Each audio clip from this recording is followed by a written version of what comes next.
우리가 본문 말씀을 보기 전에 먼저 지난 스토리와 오늘 본문 사이에 일이 하나 있었거든요. 간략하게 한번 나눌게요. 압살롬은 다윗이 없는 예루살렘을 쉽게 정복했죠. 근데 뭐 정복했다기보다 다윗이 내줬다라는 게 조금 더 정확한 표현 같습니다. 이 압살롬의 정권에 책사가 있었어요. 제갈공명 같은 책사. 누굴까요? 아히도벨입니다. 아히도벨. 우리 16장 마지막 절에 보면은요. 이렇게 표현을 해요. 아히도벨의 모략은 하나님께 물어서 받은 것처럼 완벽했다. 그러니까 이게 어떤 사람이라는 거예요? 능력이 대단한 사람이라는 거죠. 심지어 이전에 다윗이 어떠한 일을 할 때도 이 아히도벨의 그 모략, 아히도벨의 능력에 많이 의존을 할 정도로 이 사람은 검증된 사람입니다. 우리가 뭐 회사나 뭐 교회나 어떤 공동체에서 검증된 사람은 보통 어떻게 하죠? 쉽게 기용을 해서 일을 시키는 거는 너무나 당연한 거죠. 당연한 거죠. 자, 어쨌든 이 압살롬은 그 당연하고 현명한 선택을 합니다. 이 아히도벨을 압살롬 정권에 무엇으로 세웠다고요? 책사, 제갈공명 같은 역할로 세웠다라는 거예요. 그러고 나서 예루살렘에 오늘 입성을 한 후 아히도벨에게 그 다음 행보에 대해서 물었어요. 그러니까 오늘 이야기가 아니라 그 전에 한번 물은 내용이 있어요. 그래서 이제 아히도벨은 이 압살롬이 예루살렘의 이 이스라엘의 진정한 왕이 될 수 있는 플랜을 하나 짜줬습니다. 플랜. 그 중에 첫 번째 플랜이 뭐였는지 아십니까? 다윗이 도망가면서 후궁 10명을 남겼잖아요. 그 후궁을 범하라는 거였어요. 그들을 범하라. 자, 왜 그랬을까요? 자, 이 플랜은 어떤 플랜이라고요? 압살롬이 이스라엘의 진정한 왕이 될 수 있는 플랜 중에 첫 번째였는데 이 행동은 어떻게 보면은 잘못된 행동이잖아요. 근데 그때 당시 풍습에서 쿠데타에 성공한 왕이 이전 왕의 여인들을 범하는 거는 이제부터 내가 왕이다라는 것을 알리는 하나의 절차 같은 거였어요. 그래서 이제 압살롬이 진짜 왕이다라는 것을 알리는 일을 지금 하라는 거죠. 뭐 이렇게 추측을 해볼 수 있습니다. 근데 제가 볼 때 성경에는 그 이유뿐만 아니라 더 설득력 있는 이유가 하나 있어요.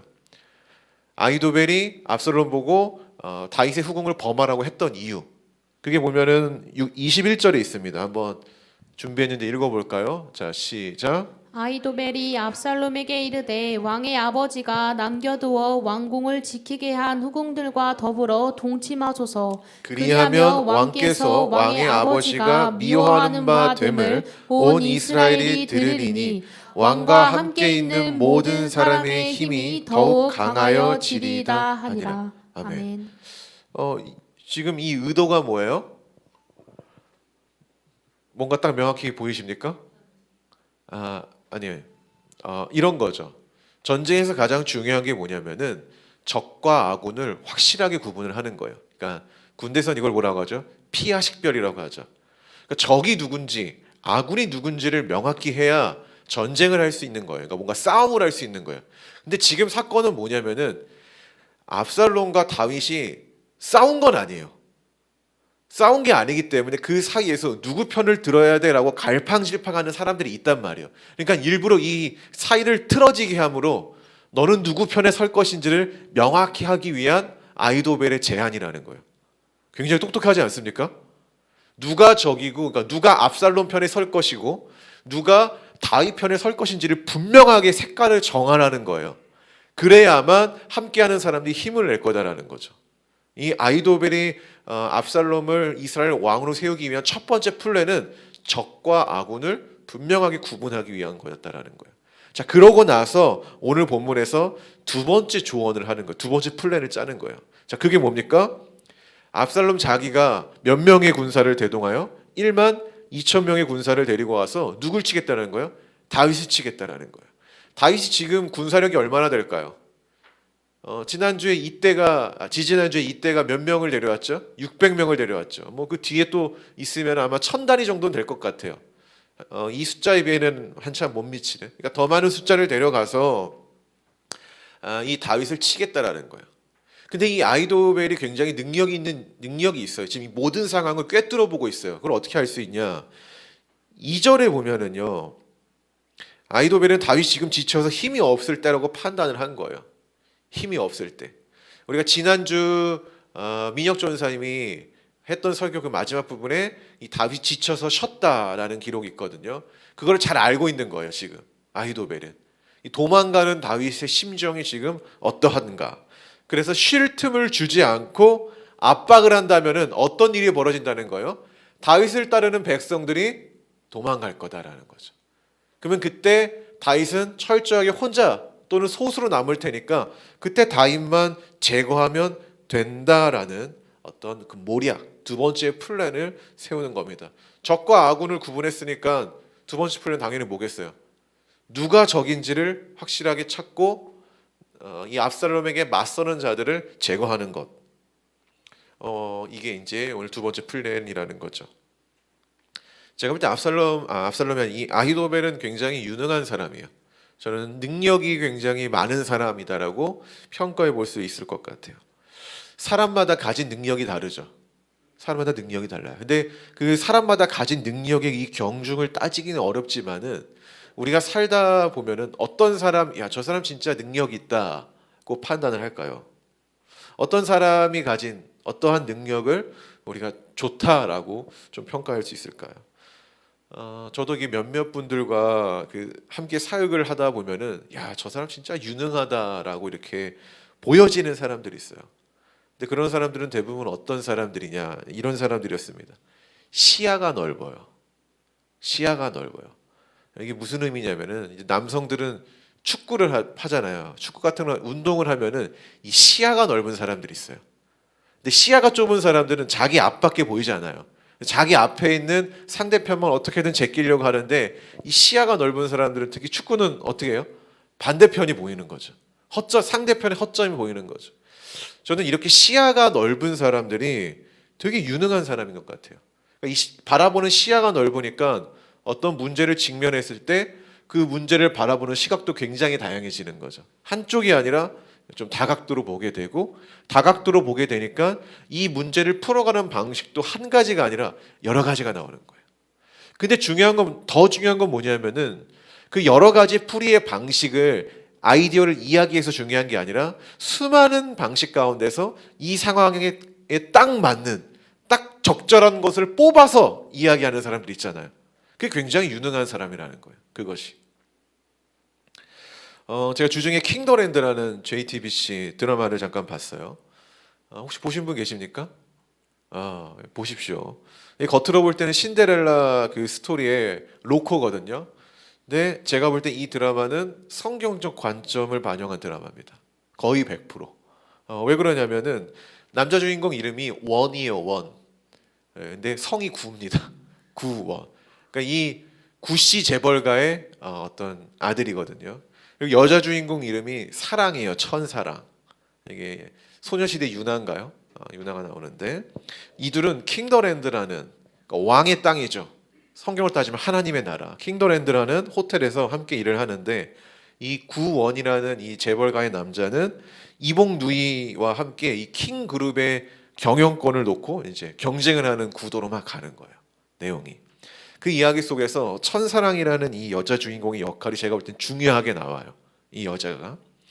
아직 결말이 나오지 않았고요. 4화밖에 안 나왔어요. 근데 제가 추측하기로는 구원이라는 남자가 킹더랜드라는 경영권을 하게 되는 이 부분에서 이 천사랑, 사랑이라는 어떤 이 사람의 역할이 크게 작용할 것으로 보이고 이 인물의 관계도를 통해서 그러니까 이름에 나온 이런 것들을 통해서 킹더랜드라는 어떤 하나님의 나라잖아요. 하나님의 땅. 이 땅 가운데서 구원과 사랑의 관계성을 표현해 주는 것 같아요. 그런 어떤 메타포들이 막 있습니다. 또 극 중에 커플 이름 중에 오평화, 이로운이 있어요. 이 둘이 좀 잘 돼요. 그럼 뭡니까? 평화, 로운 이렇게 되거든요. 뭐 감이 좀 안 와요. 좀 보십시오. 보면 얘네들이 보여주는 행동도 있어요. 얘네들은 또 킹더 그룹 안에서 그 승무원, 항공사에서 일하는 친구들인데 어떤 내용이 나오냐면은 이 오평화라는 사람이 후임의 실수를 자기가 다 이렇게 감싸줘요. 근데 사실 그거는 사무장이 책임을 져야 되는데 사무장이 나한테 피해 안 거도록 막 이렇게 하는 거죠. 어떤 이런 세상의 질서 가운데서 그 질서를 따르지 않는 어떤 그런 자들의 삶을 조금 이렇게 다룬다라는 거죠. 아무튼 이거 한번 보시면은 여기에 굉장한 기독교적 관점의 내용들이 있는 것 같아요. 요즘에 그 더글로리, 이게 더글로리는 복수잖아요. 복수를 가지고 영광이라는 표현을 썼어요. 이거 오염된 영광이잖아요. 우리 기독교는 복수가 영광이 아니라 사랑하는 거잖아요. 원수도 사랑하는 거. 어쨌든 그러한 메타포와 메시지가 가득한 드라마 가운데서 좀 유치하지만은 뭔가 기독교적 관점의 드라마가 나온 게 제 입장에서는 좀 좋습니다. 그래서 계속 한번 좀 볼 예정입니다. 근데 이제 제가 말하고 싶은 건 뭐냐면은 이 극 중 천사랑이라는 인물이 있어요. 근데 이 인물은 2년제 대학을 나왔어요. 그것 때문에 계속 뭐랄까 그 주변 그 그룹 사람들한테 넌 자격이 안 돼. 야 너는 낙하산이야. 뭔가 이런 이야기를 계속 듣는단 말이죠.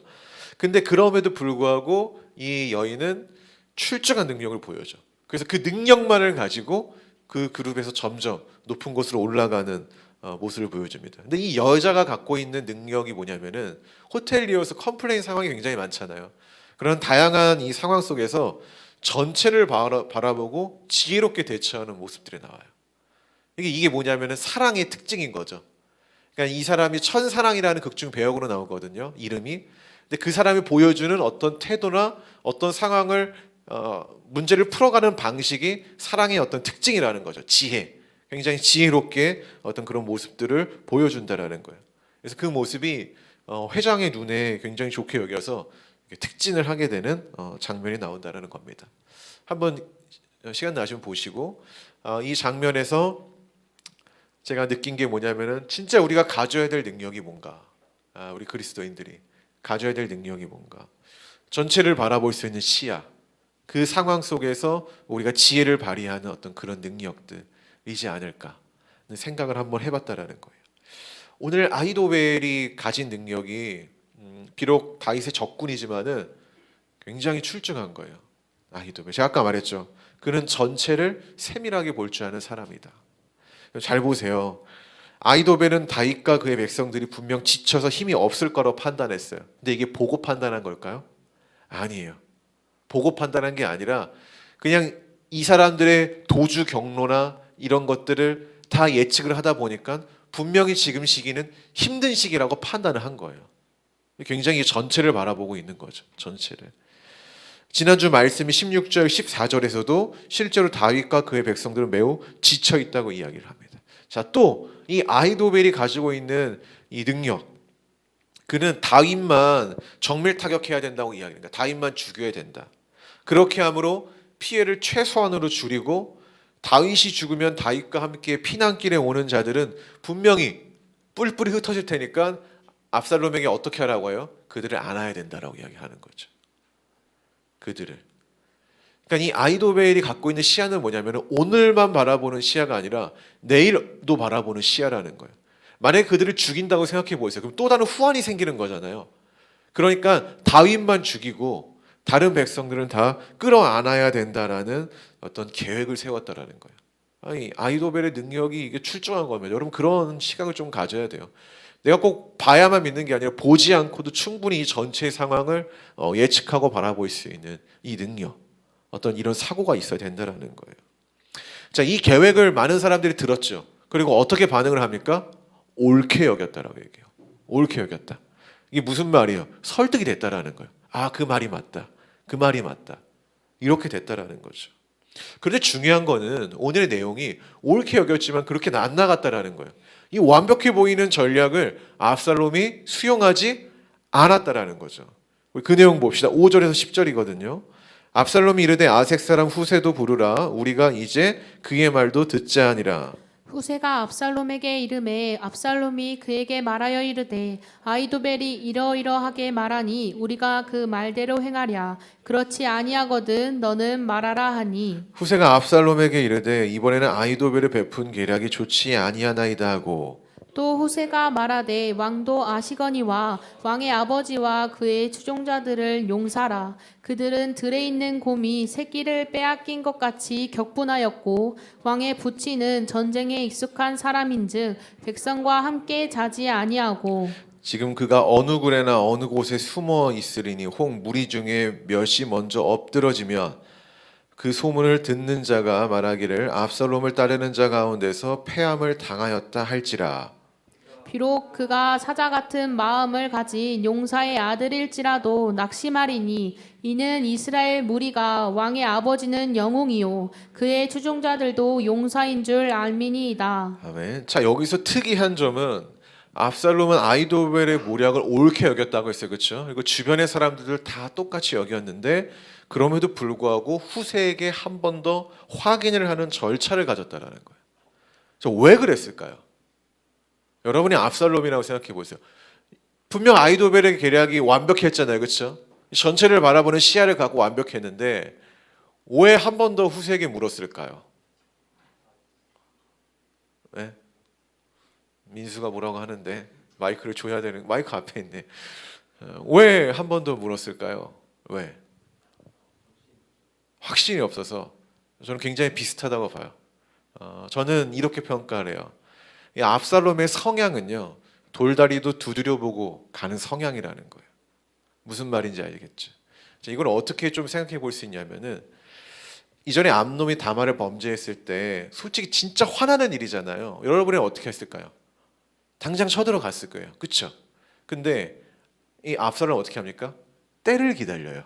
그때 설교 기억하십니까? 몇 년이었죠? 2년인가? 굉장히 오랜 시간 때를 기다렸어요.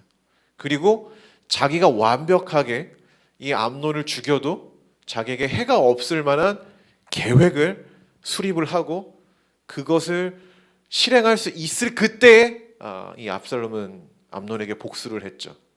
이런 걸 봤을 때 이 압살롬의 성향은요, 약간 사이코패스적인 기질이 있을 수도 있지만은 굉장히 완벽주의자라는 거예요. 돌다리도 두들겨보고 걷는 어떤 그런 성향, 그런 조심스럽고 그런 예민한 어떤 성정 때문에 아이돌의 계획이 논리적이라고 옳게 여겼지만 그럼에도 불구하고 그게 맞는 것이지 한 번 더 확인하는 절차를 가진 거예요. 그럼 왜 후세였을까요? 이건 간단하죠. 후세는 최근까지 다윗과 함께한 사람으로 다윗이 어떤 성향을 갖고 있는 사람인지 알거든요. 그러니까 다윗이 갖고 있는 행동 패턴, 어떤 이런 전투의 상황, 전쟁의 상황 가운데 다윗이 가진 행동 패턴을 잘 알고 있는 사람이에요. 그래서 후세에게 물어본 거죠. 근데 우리는 알죠. 지금 후세가 어떤 사람이에요? 압살롬 편입니까? 아니죠. 다윗 편이죠. 그 내용을 읽지 않았지만은 지금 이 후세는 원래 다윗 편에 서려고 했는데 다윗이 그러지 말라. 너는 이 예루살렘에 남아 있으라 해가지고 약간 첩자의 개념으로 남아 있는 것인데 압살롬은 지금 그 전반적인 내용을 모르는 거죠. 자, 어쨌든 이 후세에게 말할 수 있는 기회가 갑자기 생긴 거예요. 자, 그럼 후세는 어떠한 관점을 가지고 이야기를 할까요? 맞습니다. 그렇게 할까요? 아니죠. 무조건 반대를 해야 되는 거예요. 무조건. 그래서 이 아이도벨의 이 계획이 좋지 아니한 이유, 그 허점을 계속 공략을 했습니다. 제가 볼 때 한 두 가지를 공략해요. 자, 첫 번째, 역지사지입니다. 역지사지. 무슨 말입니까? 반대로 생각해 보자라는 거죠. 다윗의 입장에서 생각해 보라는 거예요. 이 후세의 관점을 풀어서 이야기하면은 다윗과 그와 함께한 사람들이 호락호락한 사람들이냐? 아이도벨이 분명 다윗을 잘 알고 있지만은 다윗도 누구를 잘 알고 있다? 아이도벨을 잘 알고 있다. 오랜 기간 함께 했으니까. 그러니까 분명 다윗은 이것에 대한 대안을 가지고 있을 거다라는 거. 그리고 그와 함께한 사람들은 지금 상태가 어떻다라는 거예요. 감정이 엄청 화가 나 있기 때문에 오히려 우리가 잘못 건드리면은 우리가 당할 수 있다라는 역지사지. 다시 한번 생각해봐라. 반대로 이렇게 이야기를 합니다. 두 번째 이유는 뭡니까? 정보의 불확실성. 이 아이도벨의 전략의 핵심이 뭐냐면은 백성들은 건드리지 않고 다윗만 죽이겠다라는 거예요. 그래서 후환을 남기지 않겠다라는 거잖아요. 근데 이 후세가 공략한 아이도벨의 허점은 뭐예요? 다윗이 어디 있냐라는 거예요. 모르지 않냐. 이 후세가 말을 하는 건 이거죠. 다윗이 어떤 전투 전략은 옛날에 사울과 비교했을 때 굴에 많이 들어가 있었죠. 기억하시죠? 근데 이 지역에 굴이 수많은 곳이 있는데 어느 굴에 들어가는지 어떻게 아냐? 어떻게 찾을 거냐? 이렇게 얘기를 하는 거예요. 그렇기 때문에 아이도벨의 전략은 말이 안 된다라고 이야기를 하는 겁니다. 근데 여러분 반대에 의한 반대는 여러분이 다 수용하겠습니까? 아니죠. 그 반대에 의한 반대에는 뭐가 필요해요? 대안이 필요해요. 그래야 설득이 돼요. 그 다음에 지금 11절에서 14절에 대안을 이야기하는 거예요. 읽어봅시다.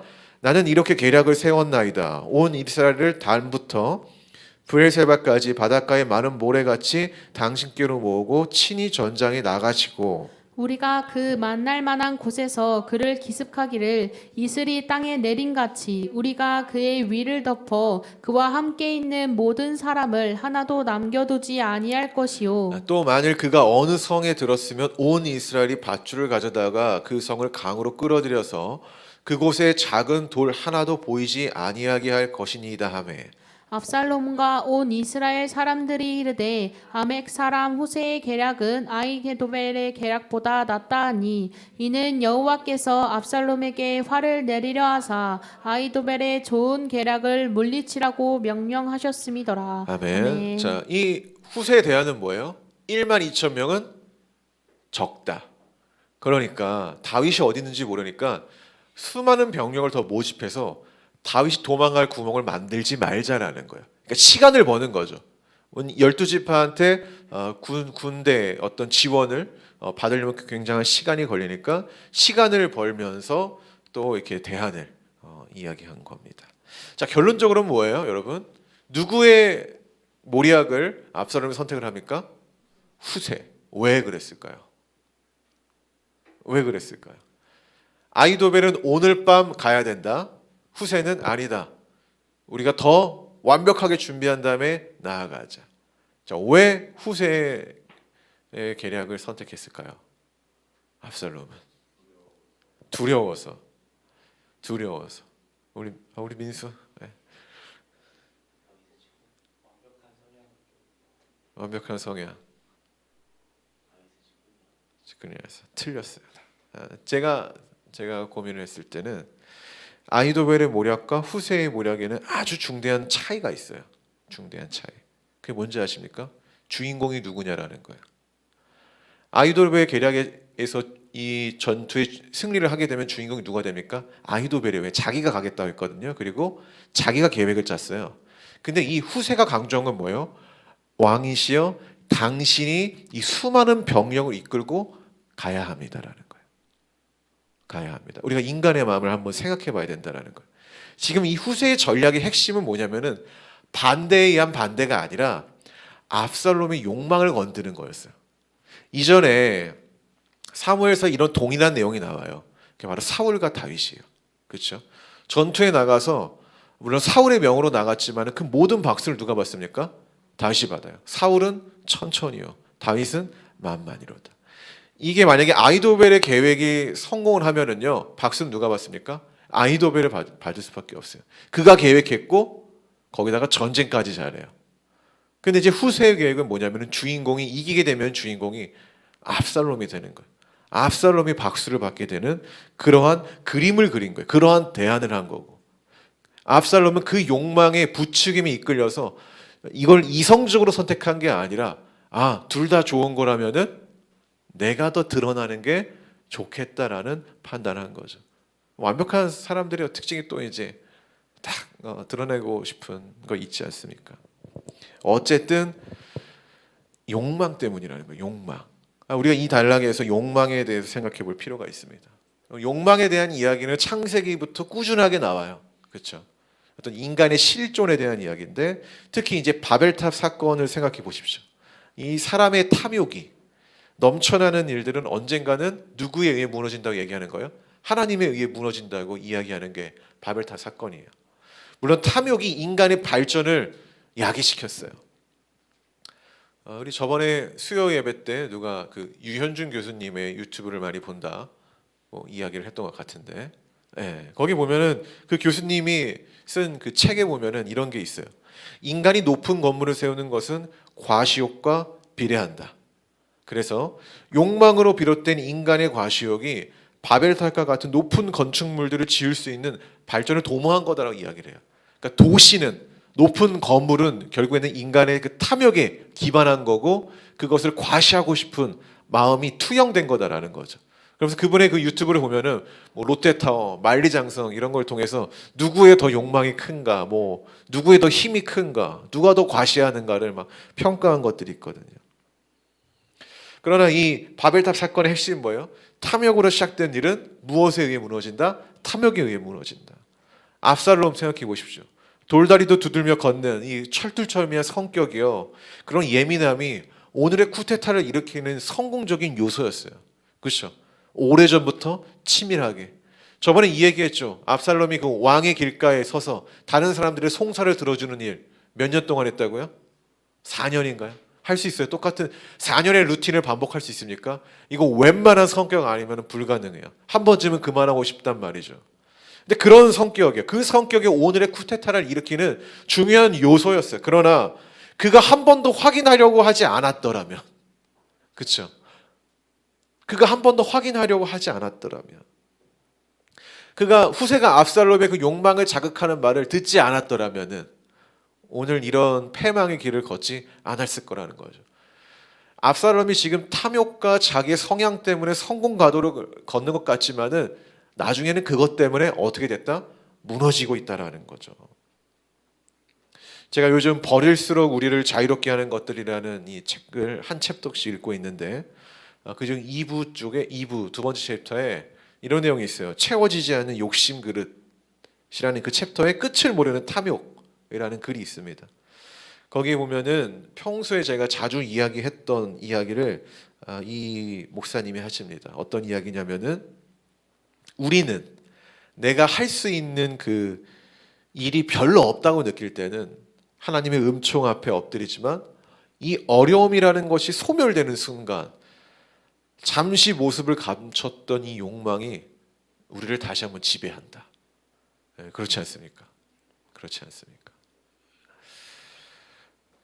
결국 하나님은 그때 우리 마음에서 쫓겨난다라는 거예요.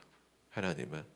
그래서 우리 삶에서 진짜 문제는 삶에 막 두루두루 평안할 때, 사실 이때가 진짜 문제고, 이때란 어떤 때냐면은 굳이 구하지 않아도 먹을 것이 있고 누리고 싶은 것들을 다 누리고 있을 그때 우리 안에 이 욕망이라는 탐욕이 나를 지배한다라는 거죠. 욕망이라는 중력이라는 단어를 표현해요. 중력이 우리를 끌어당긴다라는 거예요. 강력하게. 욕망은, 탐욕은 우리가 버릴 수 있다면 버려야 하는 것들 중에 하나입니다. 믿으십니까? 그런데 저는 이것을 완전히 버리기는 어렵다고 생각해요. 물론 이 생각이 나의 영성 부족일 수도 있고 한편으로는 애초에 버릴 수 없도록 만들어지지 않았는가 하는 생각도 있습니다. 그렇기 때문에 욕망은 우리가 물론 버려야 된다는 사고를 가져야 되지만은 실제로는 버릴 수 있는 게 아니라 내 안에 공존하면서 내가 제어하고 통제해야 되는 것 같아요. 제어하고 통제해야 되고. 그러면 어떻게 욕망을 통제하고 제어할 수 있을까? 인간은 욕망 덩어리잖아요, 그렇죠? 인간이 욕망 덩어리인데 어떻게 이것을 통제하고 제어할 수 있을까? 여러분 어떻게 할 수 있을까요? 그건 나라는 존재를 하나님 앞에 비추었을 때 가능한 거예요. 나라는 존재를 하나님 앞에 비추었을 때. 사람이 욕망에 잡아먹히는 순간이 언제입니까? 내가 전부라고 생각할 때거든요. 내가 최고야? 내가 전부야. 어떤 그런 마음이 나를 지배할 때거든요. 나 말고는 아무도 내 위에 있을 수 없어라는 이 교만을 욕망이 먹이로 삼아 거대해지는 거거든요. 이게 거대해지면은 나중에는 내가 그 거대해진 욕망에 잡아먹히는 거예요. 그런 사람들이 있잖아요, 그렇죠? 우리도 그럴 때가 있고. 이처럼 탐욕은요, 나 자신을 망치는 길입니다. 여러분의 길을 망치는 거예요. 탐욕스러운 길, 욕망스러운 길. 사무엘서가 이에 대해 수많은 이야기를 하고 있지 않습니까? 이미 많이 얘기했어요.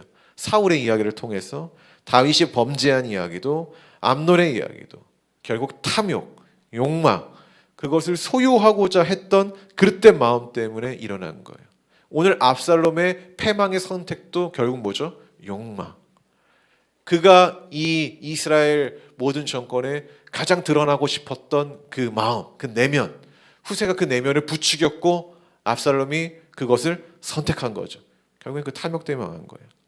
골로새서는 탐심은 우상숭배라고 말하고 누가복음은 탐욕을 소유하지도 말고 물리쳐라고 이야기를 합니다. 에베소서는 더 심각하게 탐욕에 해당하는 것들은 이름조차 부르지 말라고 얘기를 해요. 아예 언급도 하지 말래요. 언급도. 그거 언급하는 것 자체만으로도 우리에게 영향이 가니까. 우리가 하나님의 존재를 생각할 때, 근데 우리가 하나님의 존재를 생각할 때 이 욕망이 내 안에서 작아짐을 느끼는 거죠. 우리가 그런 예민함이 있어야 되는 거예요. 그런 영적 예민함. 내가 언제 이 욕망이 커지고 언제 이 욕망이 작아지는가. 하나님을 깊이 묵상할 때 욕망의 언어가 사그라드는 거고, 성령의 언어가 나오는 것처럼 우리 삶에서 하나님을 더 묵상함으로 내 안에 이 탐욕을 억제하는 그리스도인이 되어야 된다는 거예요. 근데 우리가 목표로 삼을 건 이게 가능한지 불가능한지는 모르겠지만은 우리의 소망은 억제를 넘어서 탐욕으로부터의 완전한 자유, 이 탐욕을 버리는 어떤 그런 강력한 마음을 가져야 된다는 것입니다. 자, 압살롬이 후세의 계획을 선택한 결정적인 이유가 하나 더 있습니다. 무엇입니까? 하나님이 역사하신 결과라는 거죠. 우리 14절에 나오잖아요. 이것을 세번역 성경으로 한번 읽어보면 좋을 것 같습니다. 시작. 주님께서 이미 압살롬이 재앙을 당하게 하시려고 아히도벨의 좋은 모략을 좌절시켰기 때문이다. 아멘. 오늘 이 본문이 우리에게 또 주는 명확한 메시지, 선명한 메시지가 뭐예요? 인간의 뛰어난 계획 위에 하나님이 있다라는 거예요. 인간의 욕망 위에도 누가 있다? 하나님이 있다라는 거예요.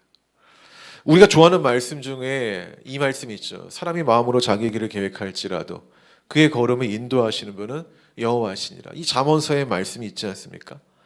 우리의 그 완벽해 보이는 계획 속에서 하나님이 인도하시지 않으면은 이 완벽에 금이 가는 거죠. 그리고 균열이 생기고 점점 무너지는 것을 우리가 느낄 수 있습니다. 오늘 말씀을 보면 생각나는 문장이 하나님의 타이밍은 완벽하다라는 거예요. 왜 완벽합니까? 생각해 보세요. 다윗이 후세를 예루살렘에 남겨두지 않았더라면, 솔직히 같이 가고 싶을 법 하잖아요. 그렇죠? 가뜩이나 이 길이 외로운데.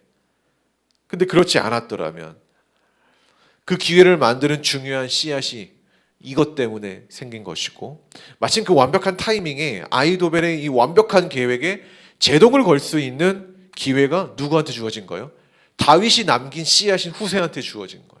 이게 전반적으로 하나님의 계획이라는 거죠. 그때 압살롬이 후세의 계획에 손을 들게 된 것, 물론 자기 욕망 때문이지만은 그것조차도 하나님의 계획이라는 거죠. 이게 너무 경이롭지 않습니까? 성경은 그렇게 표현한다라는 거예요. 그 인간의 욕망으로 인해서 그 사람이 무너지고 하나님의 선택이 자연스럽게 이루어지는 것조차도 하나님의 섭리 가운데 있는 일이라는 거예요. 이게 하나님의 이 놀라운, 우리가 하나님을 다 이해할 수 없는 그런 거죠. 우리는 꼭 선한 것을 통하여만 하나님이 인도하신다고 생각하지만 그렇진 않다라는 거죠. 그거는 성경이 말하는, 성경은 악을 통해서도, 하나님은 악한 것을 통해서도 역사하시고 하나님의 일을 하고 계신다는 거예요. 우리는 눈앞에 보이는 사건이 막 전부인 마냥 살아가지만은 그건 아니죠. 하나님은 지금 보이지 않는 곳에서 활동하고 있죠.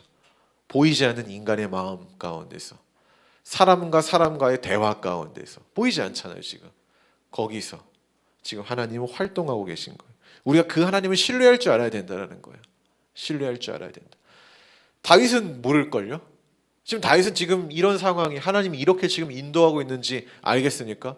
모르죠. 그저 지쳐서 지금 쉬고 있다라고 지난주 설교에서 이야기를 하잖아요. 그게 다윗의 처량한 모습인데, 광야에서, 광야 나루토에서 쫓기는 인생, 그게 광야의 현실인데 그 다윗의 그 어두운 현실 가운데 하나님이 없어 보이지만 아니었다라는 거예요. 하나님은 보이지 않는 곳에 지금 다윗을 위한 일을 계속 하고 있음을 말하고 있는 거죠. 그러니까 지난주 설교를 이어서 봐야 되는 거죠. 초라해 보이는 다윗의 상황 속에서 하나님이 움직이지 않는 것 같지만은 하나님은 이미 움직이고 계셨던 거예요. 움직이고 계셨던 거예요. 우리의 삶도 지금은 눈앞이 캄캄해서 앞이 보이지 않는다 해도 그 하나님을 믿을 줄 알아야 되는 겁니다. 하나님이 일하신다. 하나님이 분명히 역사하고 계신다. 어떤 삶의 반전을 일으키고 악한 자들의 그 계획 가운데 하나님이 침투하셔서 그들 스스로 세운 그 탑이 무너질 수 있도록 하나님이 역사하신다는 거죠. 이제 말씀의 결론을 맺겠습니다. 여러분, 무엇을 버리고 무엇을 취해야 할까요? 그건 그 사람의 가치관에 따라 다를 겁니다. 그렇죠? 압살롬은 자기의 가치관에 따라 취한 거예요. 후세의 계략을. 그렇죠? 그러나 압살롬은 어떤 가치관을 갖고 있었다? 자기가 드러내야 된다라는 탐욕. 근데 그 탐욕으로 인한 선택은 결국에 멸망의 길이었다. 그럼 이 스토리가 보여주는 것, 무엇을 버려야 하는가? 탐욕을 버려야 된다라고 분명하게 우리한테 이야기를 하고 있는 거예요. 제가 아까 설교 중에 잠시 언급했던 킹더랜드라는 드라마에 이런 대사가 나와요. 이게 돈은 정직하게 벌어야지. 자, 이게 무슨 말인지 딱 느껴지십니까? 사실 이런 게 문학이거든요. 이런 대사가 지금 시대를 반영하는 거예요. 이 드라마는 이 대사를 잘 들으면은 우리가 익히 알지만은 뭔가 이 각박한 세상 속에서 잊고 사는 가치들을 등장시켜요. 요즘 사람들의 돈을 정직하게 봅니까? 누가 정직하게 봅니까? 대기업 회장도 뭐 분식회계 해가지고 뭐 주식 어떻게 해서 감옥 가고 그래도 경제사범이라 해가지고 그냥 나오는 어떤 그런 시대 아닙니까? 그러다 보니까 서민들도 어떻게 요즘은 돈을 벌어요? 더 크게, 기왕이면 더 크게 한탕하고 막 그러려고 하잖아요. 그런 사회 가운데서 이 드라마에서 이런 대사가 나오는 거예요. 돈은 정직하게 벌어야지. 이 제가 드라마를 이야기하는 이유 뭐냐면은 이 대사들이 어떻게 보면은 시대적으로 좀 유치한 대사들인데 어떤 것을 제가 느끼냐면은 우리가 이 바쁜 사회를 살면서 잊고 사는 가치들을 하나씩 등장시켜요. 잊고 사는 가치들. 아까 배우의 이름의 사랑. 그리고 또 이 구원이라는 그 회장 아들의 비서 이름이 상식이에요. 우리가 상식을 잊고 살잖아요, 그렇죠? 근데 앞에 성이 뭔지 알아요? 노상식. 상식이 없는 세대라는 것을 이 지금 뭔가 말을 하고 있는 거예요. 뭐 그런 것들. 또 정직. 아까 그 배우 중에 평화라고 있었죠. 평화. 남을 밟고 내가 드러나는 것이 이 세상의 룰 가운데서 이 오평화라는 사람은 남의 실수를 이렇게 안아주죠. 이런 드라마를 이렇게 한번 서치를 해보면은 어떤 사람들은 너무 현실과 동떨어진 이야기다, 너무 그냥 또 비현실적인 이야기다 이렇게 하지만은 제가 볼 때는 오히려 그리스도인의 우리가 살아내야 할 현실로 보여졌다라는 거예요. 사랑, 정직, 평화, 상식. 우리가 취할 것들인데 어쩌면 지금 우리는 너무 탐욕에 이끌려서 이러한 가치들을 버리고 있다라는 거예요. 오늘의 압살롬처럼, 아히도벨처럼. 아히도벨 결국에 어떻게 되는지 아십니까? 다음 주에 자살합니다. 스스로 목숨을 끊죠. 극중에 이 킹더랜드의 회장의 대사 가운데 이런 말이 있어요. 이 아들한테 하는 얘기거든요. 구원이라는 아들한테. 우리한테 진심으로 다가오는 건 돈밖에 없어. 사랑, 친절, 존경 전부 다 거짓이야. 이야기를 해요. 그것은 우리한테 잘 보이기 위한 거짓 웃음, 거짓 친절에 불과하다. 뭔가 이 시대의 상을 이렇게 이야기하는 대사가 있더라는 거예요.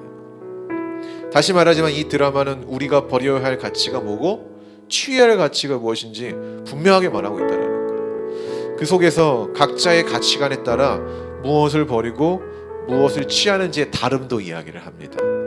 여러분, 그리스도인은 우리가 버려야 할 것은 탐욕이고 취해야 될 건 뭡니까? 하나님 나라의 가치들이죠. 하나님이 지금 어디에 손을 들고 계시는가? 하나님 누구 편에 서 있는가? 아직까지 하나님은 누구 편에 서 있습니까? 다윗. 이건 이스라엘 백성들은 누구나 알 수 있어요. 왜? 이때 당시 왕은 어떻게 된다고요? 쿠데타를 일으켜서 선지자가 기름 부어서 하나님에 의해서 왕이 되는 건데 이 법칙을 어기고 있잖아요.